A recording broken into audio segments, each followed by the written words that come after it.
Imagine uma empresa. Pega a Apple, pega a Microsoft, pega a Amazon, junta tudo. Ainda não é suficiente, porque existe uma empresa fundada há mais de 400 anos na Holanda que chegou a valer 7,9 trilhões de dólares. E você provavelmente nunca ouviu falar dela. Essa empresa tinha exércitos particulares, construía fortes em territórios estrangeiros e assinava tratados internacionais. Ela não era só uma empresa, ela era um império. E ela inventou a primeira ação do mundo, a primeira bolsa de valores, o primeiro IPO da história. Tudo que você vê em Wall Street hoje começou nessa empresa. Mas o mais bizarro é que por trás dela estava uma família, uma dinastia que não precisava de reino, nem de terras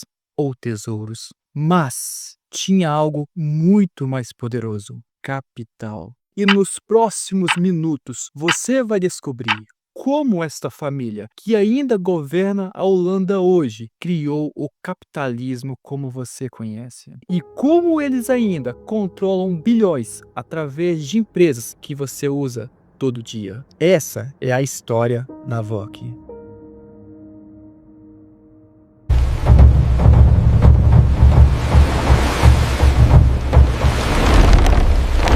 A Espanha assume o trono de Portugal e, de repente, você tem dois impérios globais, sob uma única coroa. Espanha mais Portugal juntos controlavam 70% do comércio de especiarias, quase todo o ouro das Américas, rotas marítimas de 3 continentes. Era a superpotência do século XVI. Ninguém tinha como competir, exceto por um pequeno problema: a Holanda. Naquela época, os Países Baixos estavam sob domínio espanhol, mas eles estavam lutando pela independência. E agora, Espanha mais Portugal tinham 10 vezes mais soldados, 20 vezes mais navio, infinitamente mais ouro. A Holanda olhou para isso e pensou: a gente não pode vencer com armas, então vamos vencer com capital. E eles tiveram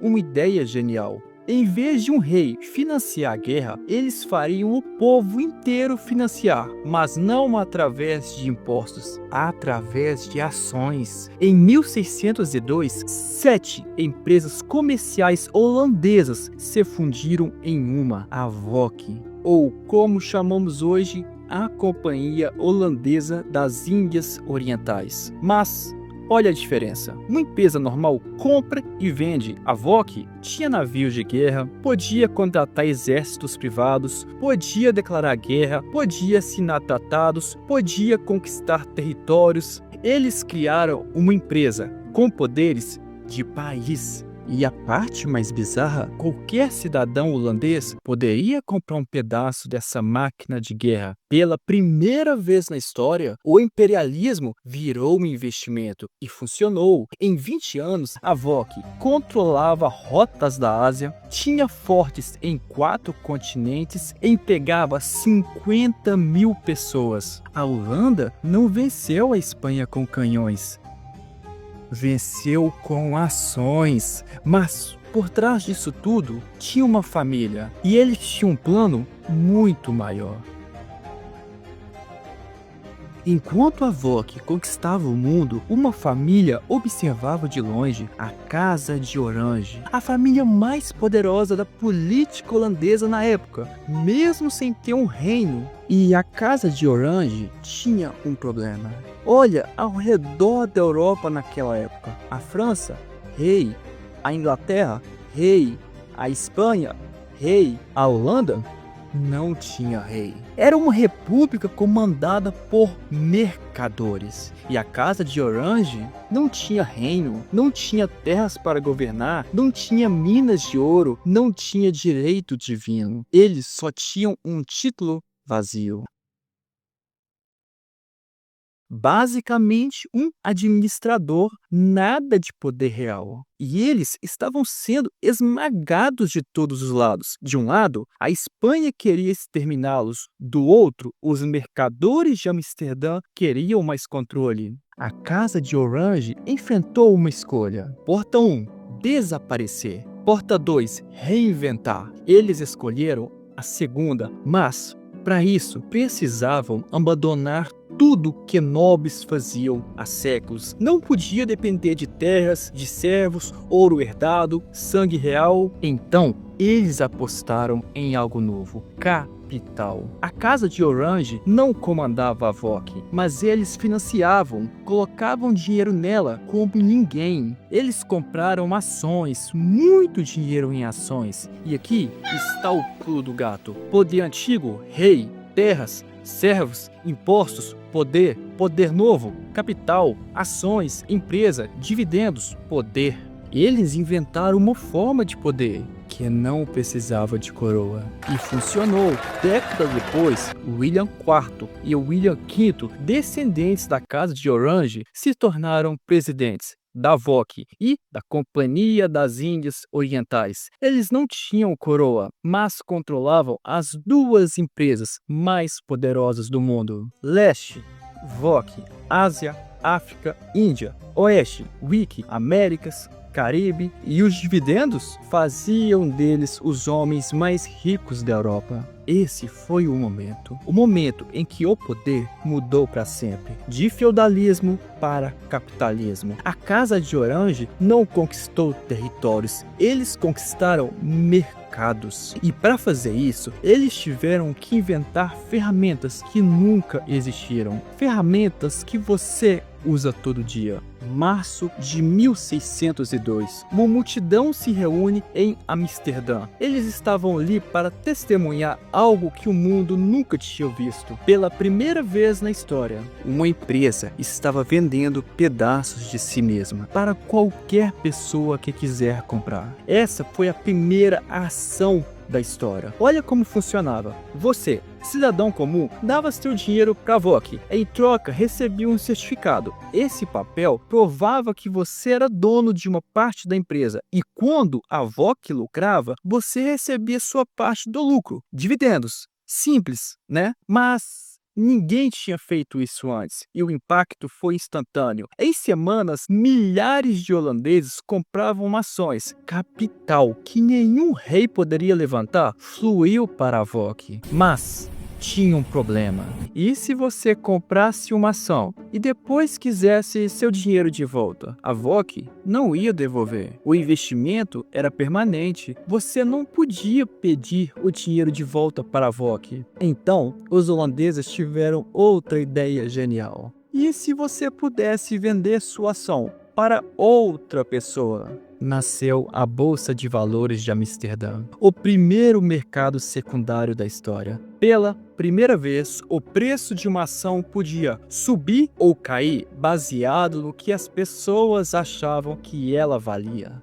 1602, valor inicial 100. 1720, valor 1.200, 12 vezes em 118 anos, um aumento de 1.200%. E as pessoas enlouqueceram. De repente, todo mundo queria ações da VOC. Não era mais só investimento, era FOMO, o primeiro caso de FOMO financeiro da história. O medo irracional de ficar de fora de um investimento que está bombando. E se você acha que isso parece familiar, porque é. Mas voltando, por que a VOC ainda tinha um problema? E se o navio afundar? E se a rota comercial colapsar? Os investidores vão perder tudo? Sua casa, sua família, tudo confiscado para pagar dívidas? Aí, a VOC fez algo revolucionário: responsabilidade limitada. Eles não inventaram esse conceito, mas foram os primeiros a usá-lo em larga escala, do jeito que as empresas modernas usam hoje. Se você investe R$1.000 e a empresa quebra, você perde só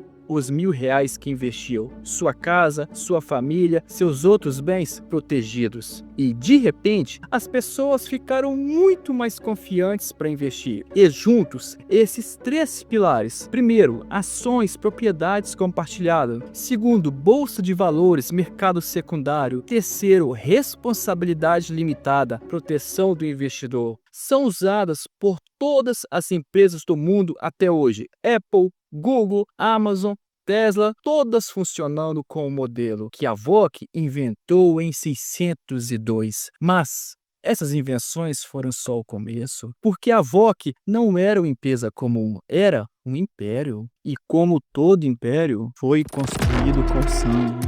Até agora, eu te mostrei as invenções, o lado genial da VOC. Mas existe um outro lado, e esse lado é brutal. Quando a VOC chegava numa região, ela não perguntava permissão, ela conquistava. E eu vou te dar um exemplo que mostra exatamente como isso funcionava. Ilhas Banda, 1621. Essas ilhas eram o único lugar do mundo onde crescia a noz moscada. Na época, valia mais que ouro. De cerca de 15.000 habitantes nas Ilhas Banda, mais de 12.000 foram mortos ou escravizados pela VOC. A VOC chegou. O que aconteceu a seguir foi um dos piores massacres da história colonial. De 15.000 pessoas, a VOC matou ou escravizou 14.000. Restaram 1.000 pessoas. 90% da população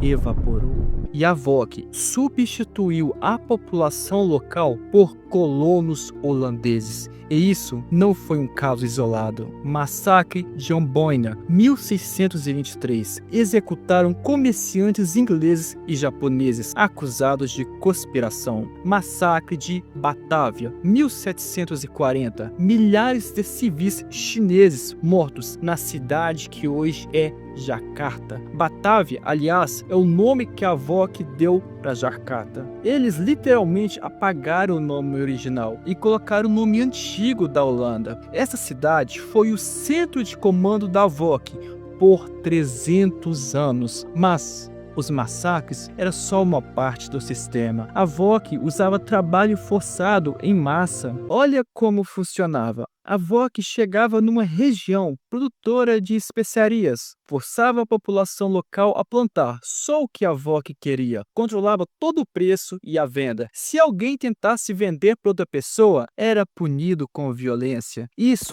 se chama monopólio forçado. E foi assim que a VOC ficou tão rica. Eu preciso deixar isso claro. A VOC foi revolucionária financeiramente. Ela inventou ferramentas que mudaram o mundo. Mas ela também foi brutal. Inovação, violência. As duas coisas são verdades. E ignorar qualquer uma delas é distorcer a história. Mas todo império tem um limite. No final do século XVIII, a VOC começou a desmoronar. Problema 1. Corrupção interna. Os próprios funcionários começaram a roubar da empresa. Problema 2. Concorrência. Inglaterra e França ficaram mais fortes. Problema 3. Custos militares. Manter exércitos e frotas custava uma fortuna. Em 799, o governo holandês dissolveu a VOC. Depois de 197 anos, a empresa mais poderosa da história deixou de existir. Mas o modelo dela, esse nunca morreu. E a Casa de Orange, eles ainda estão lá. Até hoje, a Casa de Orange-Nassau é a família real da Holanda. E eles não pararam de acumular poder. Na verdade, eles simplesmente mudaram de estratégia. Sabe o que é mais assustador em tudo isso? Não é o tamanho da VOC, não são os massacres, não é nem o dinheiro. É que você, nesse exato momento, está jogando o mesmo jogo que eles inventaram. Quando você compra uma ação, você está usando uma ferramenta forjada há 400 anos atrás, sob a bênção de uma dinastia que queria poder sem precisar sujar a coroa. E funcionou tão bem que o mundo inteiro copiou. a Shell, o ING, impérios modernos que a Casa de Orange ajudou a erguer. E a família ainda reina sobre a Holanda. 400 anos, guerras mundiais, revoluções, impérios que nasceram e morreram. E eles continuam lá, porque entenderam uma coisa que a maioria das pessoas nunca vai entender. Terras podem ser tomadas, exércitos podem ser derrotados, coroas podem ser arrancadas, mas capital se multiplica, se esconde, se transforma e sobrevive. A VOC morreu em 799, mas o DNA dela está em cada centavo que você investe hoje. Eu passei algumas semanas pesquisando essa história e toda vez que eu achava que tinha entendido tudo, aparecia mais uma camada. Se isso mexeu com você do jeito que mexeu comigo, deixa o like. Não por mim, mas para o algoritmo entender que você gosta de conteúdo profundo. E se inscreve, porque o próximo passo dessa história é trágico. A Casa de Orange entendeu o jogo do dinheiro e prosperou, mas existe um país que tinha tudo para ser uma potência mundial e destruiu a própria economia. Não uma vez, não duas, várias vezes. E o mais bizarro, até hoje, ninguém consegue consertar. Clique nesse vídeo aqui do lado e descubra como a Argentina poderia ser um país rico, mas escolheu ser pobre. Eu te aguardo no próximo vídeo, se Deus assim o permitir. Até mais.